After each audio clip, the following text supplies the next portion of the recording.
Sharing is safer than riding your own bike, but U.S. cities are still deadly for cyclists. It's been a bad week for transportation firsts.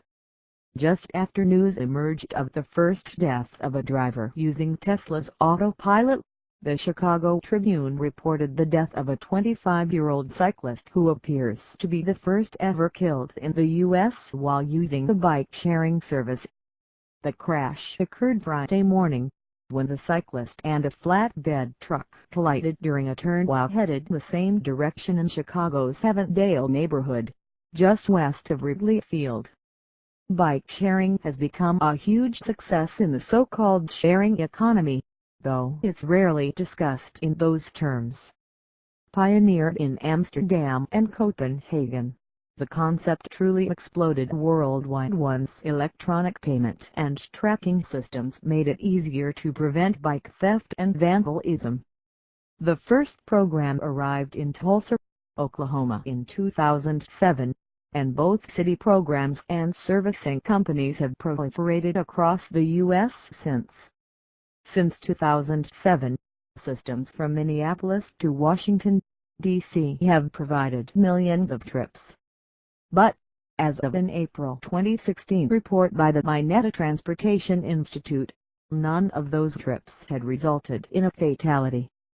In fact, the study reached the surprising broader conclusion that shared bikes were involved in non-fatal crashes at a lower rate than privately owned bicycles. The Mineta report argued shared bikes are safer because they're more likely to have safety features including bright lights, and are generally heavier and slower than privately owned bikes.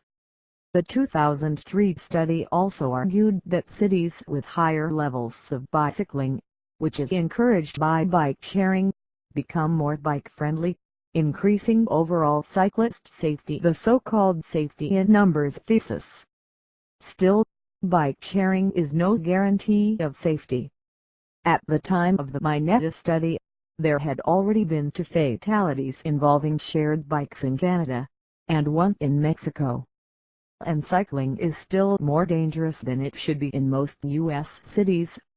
The National Highway Traffic Safety Administration has just released preliminary data about traffic fatalities in 2015, and a disproportionate number of those fatalities involve pedestrians and cyclists. Most advocates for so-called multimodal transportation, a mix of cars, bikes, and public transit needed to make growing cities efficient, say that the key to keeping cyclists safe is smarter street design. Based on the limited available information about this sad Chicago crash, it sounds like it might have been prevented by a protected bike lane, one of cycling advocates' favorite ideas.